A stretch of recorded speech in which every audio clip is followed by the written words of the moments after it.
俄军战略轰炸机大量集结，是准备新一轮对乌轰炸，还是为了躲避乌军无人机的袭击？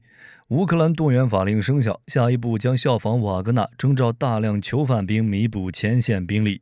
当代海战格局正在转变，美军重启军舰海上再装填训练。英国国防大臣公开表示，想要拖垮俄罗斯，只需要全力援乌6年时间。精彩资讯即将开始。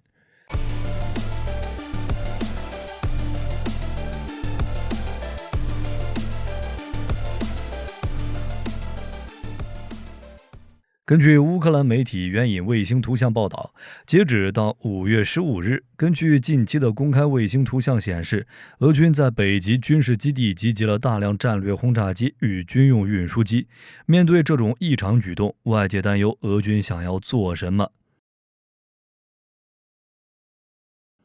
此次俄军战略轰炸机集结的地点是位于北极地区的奥连亚空军基地，是俄军远程轰炸机的重要基地之一，同时也是空袭俄军空袭乌克兰基础设施的重要基地。在该基地，俄军至少停放了12架图 95MS 战略轰炸机、13架图 22M3 战略轰炸机以及2架安12军用运输机。要知道，目前俄罗斯空天军现役的战略轰炸机数量应该在100余架，但如今却在奥连亚空军基地部署了近1/3的数量，所以火力军猜测，俄罗斯可能正在准备对乌克兰展开新一轮的密集空袭，尤其是针对乌克兰重要城市的袭击，比如扎波罗热、赫尔松以及基辅等地区。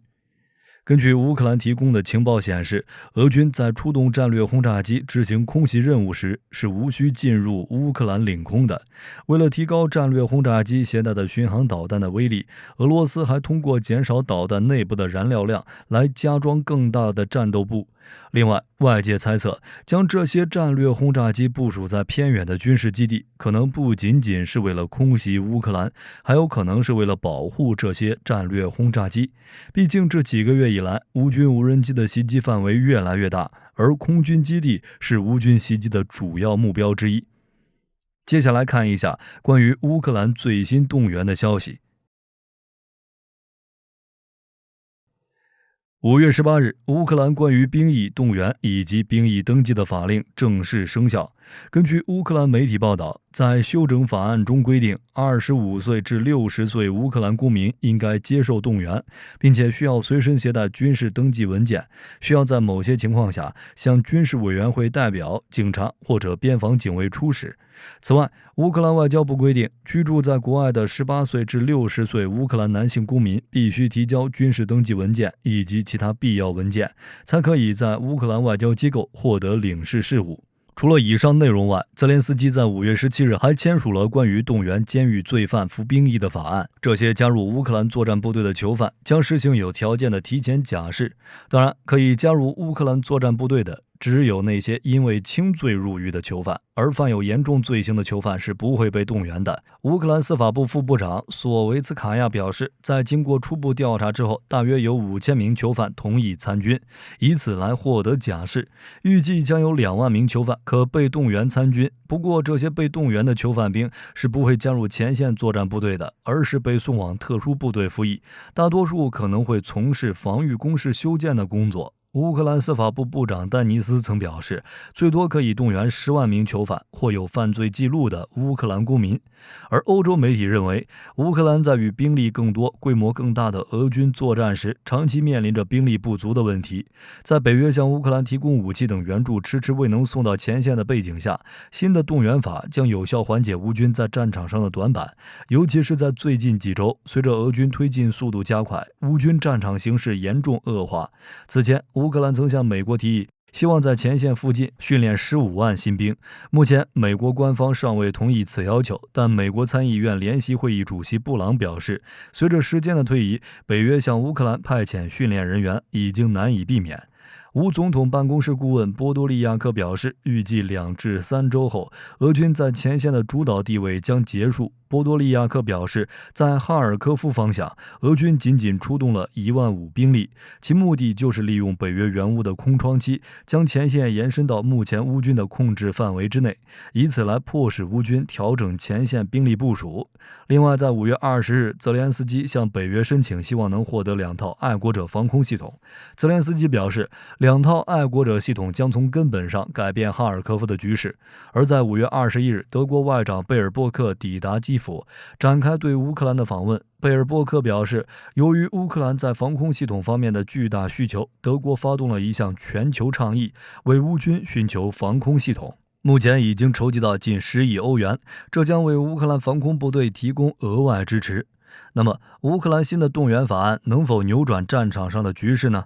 火力军觉得这项新法案可能会对战场注入新的不确定因素，一方面可以在一定程度上弥补前线乌军的兵力，另一方面可能也会出现新的问题。当初俄罗斯就大量动员囚犯兵发生了一系列问题，不过两者不同的是，俄罗斯招募了大量重刑犯，而乌克兰仅仅招募有轻型犯罪记录的人员，在素质上应该是比俄罗斯囚犯兵好上一些。接下来是关于北约国家的最新消息，想要拖垮俄罗斯需要做什么？英国给出了一份答案，只需要按照这个要求去做，6年时间就可以拖垮俄罗斯。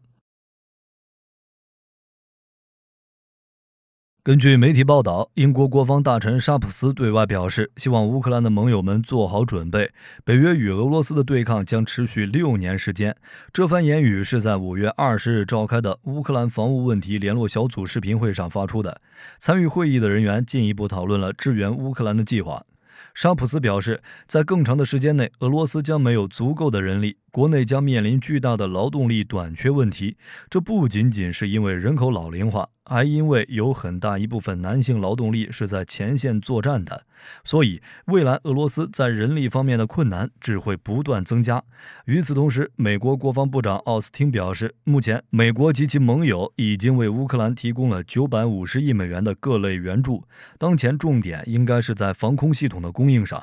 接下来是关于美军的最新消息，美国海军计划重启冷战时期一项曾被搁置许久的训练项目——军舰海上载装填训练。在无人装备盛行的时代，传统军舰在面对多方位低成本打击武器时，传统的防空手段也开始出现许多薄弱环节，比如饱和式打击就能让一艘先进驱逐舰在短时间内失去防空能力。面对造价低、数量多、威力大的无人装备，即便是美国海军装备的先进舰艇，同样也会感受到巨大压力。以美国海军阿利伯克级驱逐舰为例，在最近几个月中，与也门胡塞武装的对峙中，美军舰艇在反击胡塞无人机与巡航导弹的过程中就遭遇到了困境。为了拦截胡塞武装的低成本武器，美军不得不使用价格昂贵的标准系列防空导弹。由于美军舰携带的导弹数量有限，在长时间作战之后，美军就不得不远离战区，前往其他国家的港口补给弹药。面对这种情况，五角大楼意识到必须要对海军做出改变了。于是，在近期的美国海军会议上，海军部长卡洛斯直言，现在是彻底改变水面战的时候了，重启冷战时期一项曾被搁置已久的训练——战舰海上载装填训练。目前，美军水面作战舰艇的装填与发射主要依赖以 Mk41 为代表的垂发系统。自推出以来， Mk41 就引领了舰载发射装置的方向。与传统的倾斜式发射装置相比，垂发系统不仅体积更小，导弹装填密度更高，同时发射导弹的时间间隔也更短。因此，在短短20年的时间内， Mk41 成为美军舰艇的标配。各国海军也纷纷以 Mk41 为原型，开发自己的垂发系统。其实，在 Mk41 研发之初，美军就已经考虑到了海上载装填的需求，由一台起重机进行。不过，这套系统需要占据3个垂发单元，在平时，起重机会放置在3个垂发单元内。当补给舰将导弹储存箱转移到作战舰艇上之后，起重机将迅速展开，将导弹储存箱放置在 Mk41 的垂直发射筒内。美军现役的提康德罗加级巡洋舰与早期的阿利伯克级驱逐舰都曾装备这套系统，而且一艘军舰是安装了2套海上载装填系统。在最开始的时候，美军对海上载装填系统寄予厚望，认为在这套系统的加持下，军舰无需靠港装填弹药，从而节省大量海上航行时间，使得军舰将有更多的时间用于执行作战任务。然而，随着时间的推移，美军最终还是放弃了 Mk41的海上载装填系统。首先就是这套系统将占据垂发单元，一艘军舰占据6个垂发单元。考虑到美军现役舰艇的数量，减少的垂发单元可不是一点半点。其次就是在实际运用中，海上载装填系统并未满足美军需求。在研发之初，美军要求这套系统可以在5级海况下每小时装填10枚导弹，然而现实中的海洋环境远远比预测的更加复杂，很多时候的海况会达到7级至8级，甚至更加恶劣。在这种情况下，根本不可能进行载装填系统的作业。此外，这套系统的装填效率也是一个问题。以提康德罗加级为例，拥有128个垂发系统，其中海上载装填系统占据6个垂发单元，剩下的垂发单元以每小时10枚导弹的速度进行装填，也需要6个多小时。在战场上，长时间的装填无疑会更加遭受敌方攻击的风险。并且在进行海上导弹补给的过程中，补给舰与军舰必须停靠在一起，完全丧失航行能力。一旦遭遇敌方攻击，基本没有任何反击能力。因此，美国海军在经过深思熟虑之后认为，与其携带2部起重机占据6个宝贵的垂发单元，还不如将这些垂发单元释放出来，携带更多的导弹。自此，后续的阿利伯克驱逐舰就再也没有使用过这种系统。然而，现代海战发生了巨大变化，无人机、无人艇等低成本武器的大量运用，使得军舰在弹药储备方面的问题再次凸显。尤其是在红海地区，胡塞武装发射的无人机或反舰导弹，美军往往需要发射数枚防空导弹才能进行有效拦截，这使得舰载防空导弹的消耗速度非常快。如果重新装填垂发单元，又需要漫长的航程，辗转到远离战场的港口，这无疑大大影响了作战效率。所以，对于美军来说，海上载装填系统已经不再是一个奢侈的选项，反而成为不可或缺的。事实上，美国战略与预算评估中心在进行研究之后发现，在当前海战环境下，重新为美军军舰配备上载装填系统，将能显著提高海军的战斗力，相当于额外为美军增添了多艘驱逐舰或巡洋舰的作战能力。不过，此次美军重启的训练并非是恢复舰载起重车，而是通过与现有后勤补给结合。具体做法：加强补给舰与作战舰艇的协同。当作战舰艇远离战区之后，补给舰艇直接将导弹发射箱运装到垂发系统之中。为此，美军正在开发测试多种远征装弹方案，包括配备大量调查的远洋拖船，协助弹药补给舰船，作为战舰艇补充弹药。在2022年，美军就已经在利用海胆号试验舰为阿利伯克级驱逐舰进行相关试验。同时，美军还计划升级补给舰船上的吊车设备，使其能在5级海况之下安全高效地为垂发系统补给弹药，进一步提升后勤保障能力。据俄罗斯卫星社报道，经过俄罗斯国防部统计，俄罗斯防空系统在24小时时间里成功击落了乌克兰1架米格29战斗机、40架无人机、12枚陆军战术导弹系统导弹、45枚海马斯火箭以及其他目标。根据爱飞社最新报道，北约的盟国西班牙、德国、法国、罗马尼亚、美国等参加了自二战以来最大规模的盟军空降演习。本次演习的主题是坚定捍卫者，这是北约几十年以来最大规模的集体防御演习。有来自北约的32个成员国，约9万名军人参加了演习。报道称，其中有1000多名北约盟军士兵参加了快速反应2024演习，14架运输机将伞兵运到空投区上空，在德国快速部队伞兵的带领下，空降到指定的空军基地。快速反应军事演习是由美国主导的年度演习，帮助北约盟国演练多国空中行动，为的是在以后发生危机的时候做好应对的准备。据报道，洛克希德马丁公司表示，在 Mk3 垂直发射系统衍生出的集装箱发射器上试射了一枚爱国者拦截器，并成功击落一枚模拟巡航导弹。这种新突破对于额外防空和导弹防御发展起到了促进作用。它让发射器不仅仅只存在于舰艇上，即使在未来的高端冲突中，也能够保持地对空导弹和其他导弹的稳定供应。报道中称，在最近的测试中 ，MK41 衍生的4单元 MK70 系列集装箱发射器可用于发射 PAC-3 MSE 拦截器。该公司还通过验证了宙斯盾作战系统的模块化和可扩展版本，也可用于执行这类发射任务。垂直发射器成功发射爱国者拦截器，是美国海军发展中重要的一步。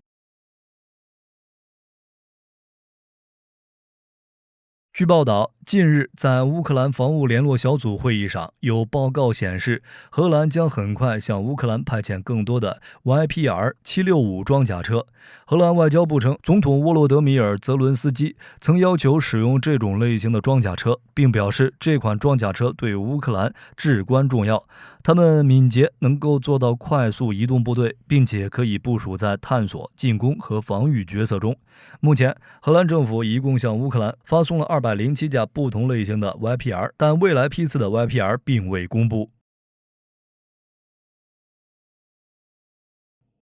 据报道，近日美国海军与英国贝翼系统公司签署合约，由贝翼公司为美国海军的 FA-18EF 装备双频诱饵电战系统。这个系统能够更好地应对敌方的雷达和导弹，增强战机的生存能力。报道中表示，双频诱饵系统是一种顶尖的射频自卫干扰器。这个系统是以拖曳式诱饵的成功经验为基础，通过一条光纤电缆将拖曳式诱饵和机载电子战设备连接起来，利用最新的干扰技术干扰雷达的同时，把导弹引诱到远离战机的地方。这个系统不仅能够手动部署，侦测到威胁的时候还能够自动部署，真正起到了在高强度的空战中保护战机的作用。